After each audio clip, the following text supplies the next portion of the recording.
You open your eyes to find yourself in a lush green field with grass up to your knees, a clear sky, and nothing really in sight except for some hills in the distance. You walk over to the hills, and after you hike up them, you gaze across rows and rows of suburban houses. A wind turbine gently spins in the background. A single pink cloud lazily drifts across the sky in the distance.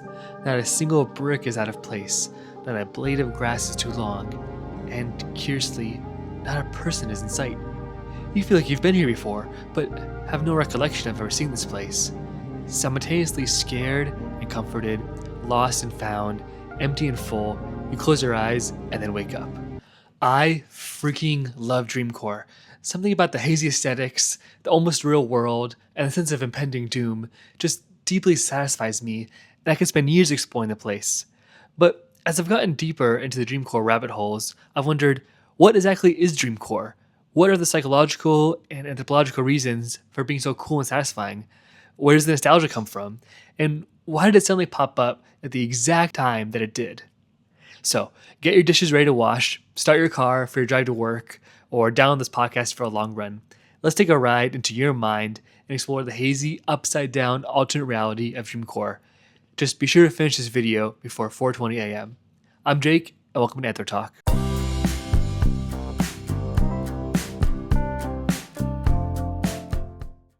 By the way, I am not the first person to make a video about this, and credit where credit is due.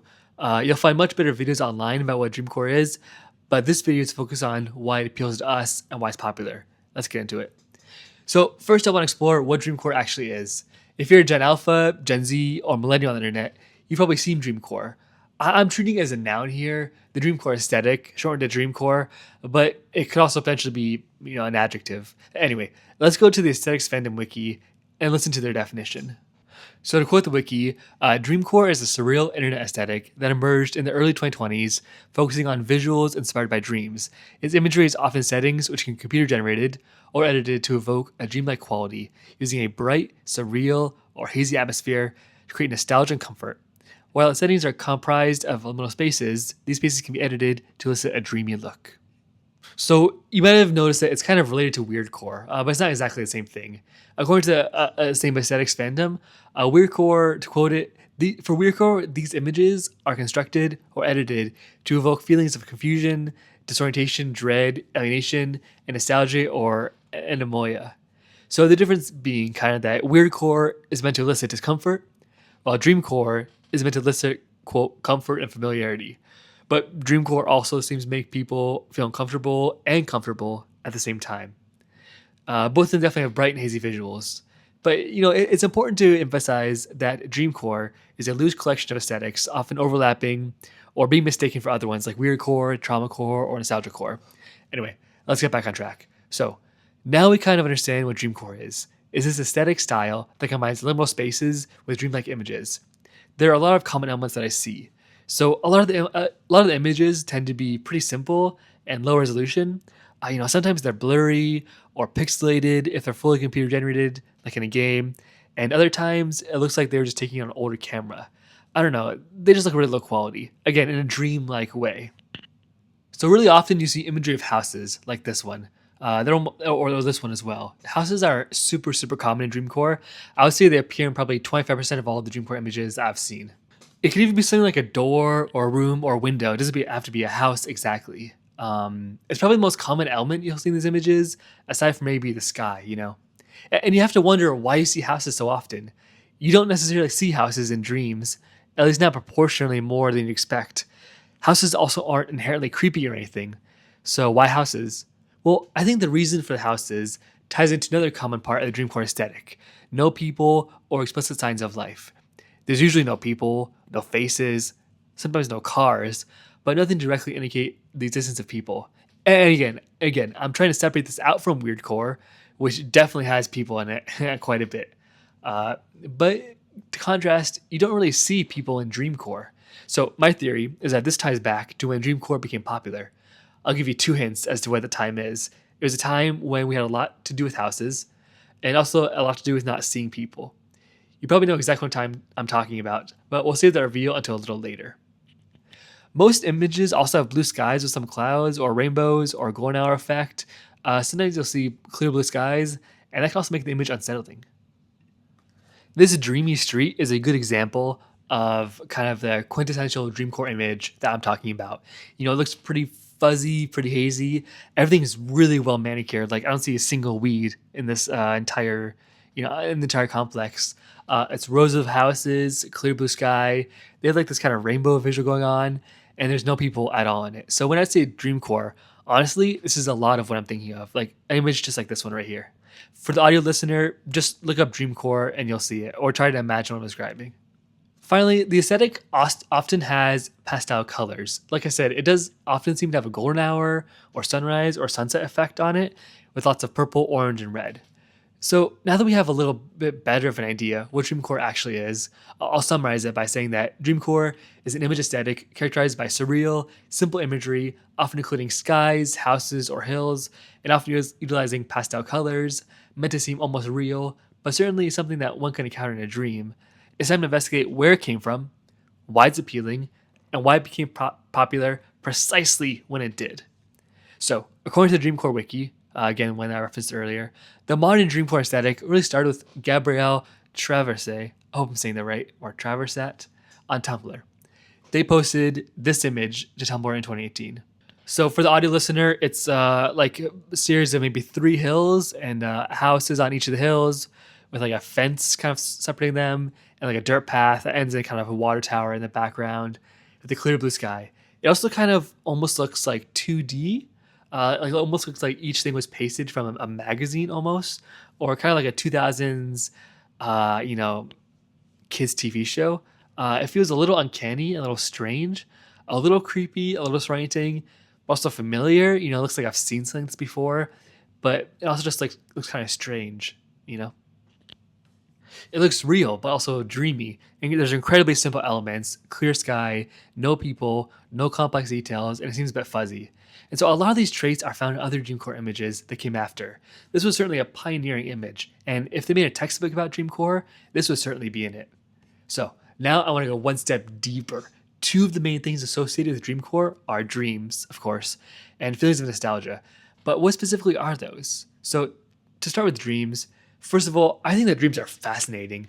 Back when I was a college freshman and studying environmental science and management, I was chatting with one of my classmates about other majors. When she mentioned that she was studying psychology, I was like, oh, cool, I love psychology. Little did I know I would end up majoring in it.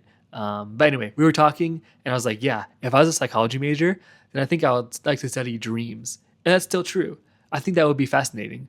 I feel like we don't really know a lot about dreams. There's Freud's ideas about dreams, that they're the quote royal road to royal road to the unconscious, or that they're just in existence to help us sleep more. But there's also theories that it's just the brain processing the day, or there's really base theories, bases in like simple theories, that dreams are just straight up random signals firing in the brain, which would be kind of crazy if it's true. Personally, I don't think that dreams actually mean anything significant. I think it's kind of like tarot cards. I think the tarot cards don't actually predict your future. Throw back to my very first video. I made a video about tarot cards. But I think your interpretation of them probably is helpful. In fact, your interpretation of your dreams is probably more helpful than trying to see what teeth falling out in dreams means. I mean, just think about what those feelings evoke in you. If your teeth are constantly falling out in dreams, and you think about your teeth and you get worried about your teeth, it probably means they're not taking good enough care of your teeth, or just at the very least, it shows you're concerned with their teeth. Does that make sense? If you interpret that losing your teeth as meaning that you're scared of your grandma dying, then ironically, you're probably pretty accurate. Your interpretation of your dream says more about your dream than any kind of textbook interpretation of what this means. I hope that makes sense. I recommend that you read the Wikipedia page for dreams. In terms of Wikipedia reads, it's definitely up there in S tier. It's so fascinating, and dreams have been such a cornerstone of humanity. It's crazy that we have been dreaming for hundreds of thousands of years. It's really wild. We have also been having nostalgia for thousands of years. Not a bad transition, right? Not too shabby. I think I kind of nailed that one a little bit. Anyway, according to Wikipedia, quote, nostalgia is a sentimental view of the past, typically for a period or place with happy personal associations. It is often described as a sort of sad pleasure, in which a person longs for a past, whether real or romanticized, that cannot be recovered. It can also refer to a type of homesickness. So yeah, we all know nostalgia. It's when we have rose-colored glasses for the past. You might be nostalgic for high school, for a trip as a kid, for the first few dates in a relationship, whatever. Well, interestingly, nostalgia used to be seen as a bad thing. According to Wikipedia, again, what a great source. I remember how demonized it was in second grade in 2008 must have been. I literally got mad at my dad for using it. Anyway, nostalgia used to be seen as a bad thing, but now we know that it can sometimes be healthy. Listen to this quote from the Wikipedia page. Nostalgia helps increase one's self-esteem and meaning in life by buffering threats to well-being and also by initiating a desire to deal with problems or stress. Okay, interesting. So we're getting somewhere. Dreams can help us process our day or get stuff out of our mind, and nostalgia can help us remember the past and develop meaning in life. If you're in a difficult time in your life, then dreaming about your situation or having nostalgia for a prior better situation could potentially help you get through it. Do you see where I'm going with this? Okay, so that all probably makes sense. You have a dream core with fuzzy and cloudy elements. You also have dreams as flashes in our brain when we sleep, and nostalgia where we think back to the past in a positive light. You might be wondering, how are all these connected? Well, now we finally entered the scientific part of this episode, the anthropological part, the anthro and AnthroTalk stops being a scam and starts actually being real. So, Jia Yu Sung, Won Ho Choi, and Ru Li published a study called What Makes People Like Dreamcore Aesthetics? The Role of Trait Nostalgia and Preferences for Dreamcore Imagery in the Empirical Studies of the Arts in July 2025. Sorry about that long sentence. I just want to give full credit. You should definitely read the article. Reading from the abstract here. Dreamcore is a digital aesthetic with familiar yet strange and often unsettling elements linked to dreams. Despite its rapid online popularity, its psychological appeal remains unexplored. This study examined the relationship between trait nostalgia and Dreamcore image liking in 449 adults aged 18 to 40. Structural equation modeling showed that trait nostalgia was positively associated with both dimensions of Dreamcore image liking, with no significant differences in effect size. The findings provide preliminary evidence that nostalgia may contribute to Dreamcore aesthetic engagement, reflecting psychological needs during specific periods and offering exploratory insights into individual differences in aesthetic preference and implications for culture and media research. I'll rephrase that last part again. Nostalgia helps to serve a psychological need. All right, the time for the big reveal. As you probably have guessed by now, I'm talking about the pandemic. Those few years that we mostly spent inside. In my opinion, the impact of the pandemic on Dreamcore cannot be overstated. Just think about it. Think about it. The feeling of being alone. The feeling of wanting to get out and explore. The feeling of life being a dream. Being isolated, yet knowing you're in a huge world. Images of rows and rows of houses, yet no people outside. During the pandemic, we had a deep psychological need. Think about some traits we find in Dreamcore. Wide open fields. During the pandemic, we were inside. Rows and rows of houses. During the pandemic, we could only see one house. Nature. During the pandemic, we were in our rooms. Dreamcore served as a way to feel like we could experience the world in the same way that reading fiction is an escape, or watching travel vlogs makes us feel like we're traveling. Anyway, there's a lot of other cool elements of this study. They discuss how by displaying something that we're all familiar with, for example, malls, and alienating it, for example, by making it empty, we can induce liminal and uncomfortable feelings. It's an association of the two, the comfort and the discomfort. Maybe you can imagine that with houses in Dreamcore as well. We're familiar with houses, but rows and rows of perfect houses seems uncanny. And this nostalgia aspect was, in my view, really clearly us missing a lot of these experiences. To quote the study again, Dreamcore's rapid rise in online popularity, particularly after 2020 amid the COVID-19 pandemic, may reflect broader socio-psychological responses to global uncertainty. Prior research suggests that the pandemic heightened nostalgic sentiments as individuals increasingly turn to memories and past experiences to cope with emotional distress. So to really tie it all together, the link between dreams, Dreamcore, nostalgia, and the pandemic, in my personal view. Okay, is that Dreamcore imitates dreams with fuzzy and strange elements that are related to our daily life, such as fields and houses, but simplifies it in a way that's vaguely unfamiliar. During the COVID-19 pandemic, we craved getting out of the house, so these two elements combined to create Dreamcore, which allowed us to comfortably feel nostalgia for a world that we could explore. One further question I have is the lack of people. If we missed people during this time, wouldn't we theoretically want to see crowds in Dreamcore images or other people? It's a good question, but my guess is that there are already plenty of ways to interact with people, from calling your friends to talking to people in your household, but there weren't really ways to explore the world since we were at home. But I'm not 100% sure about my answer, and I'm curious to hear what you have to think about the comments below. And be sure to hit the like button on your way there. And then one final aspect I want to talk about with Dreamcore is exploration. If you've noticed, a lot of these images are of wide open spaces, or long hallways, or hills, or whatever. They're not claustrophobic at all. Even when they're inside and could feel claustrophobic, they're still big and still inspire feelings of exploration and adventure.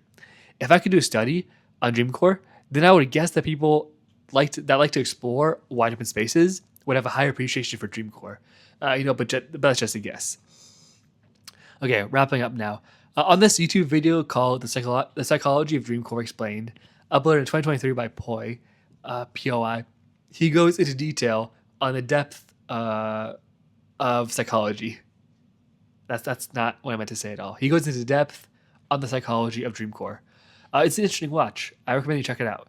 But equally as interesting are the comments. The comments say a lot. People say things like Dreamcore is comforting and fascinating and familiar, and they want to stay there. One person, I'm not going to show the comments because I think that people might want to stay anonymous, but anyway, one person said that, quote, Dreamcore reminds me of childhood when I watched my brother and dad play Mario and Donkey Kong. Something about old games gives me a spooky liminal feeling. It's like a memory you want to get back to. I can nearly swim in this feeling. Swim. Anyway, I've been taking pictures of liminal spaces for a while now. Let me show you. I really like this one of a window. What better way to demonstrate the pandemic than being inside and taking a picture of a window with a sky outside? I'm actually pretty proud of this image. I think it's pretty cool. It's real, by the way, not AI generated. I actually took it like a few days ago. Anyway, that's going to wrap it up for this week's episode. Let me know what you thought and any theories you had. I had a lot of fun making this, and then there's so much more research I could have done. Honestly, I can make this into a whole series or a whole podcast itself. But I'll be back next week with a new podcast episode, so be sure to like or follow or subscribe, whatever platform you're on. Follow AnthroTalk on Instagram and TikTok and Spotify and YouTube and Apple Podcasts and everything, and I'll see you next time.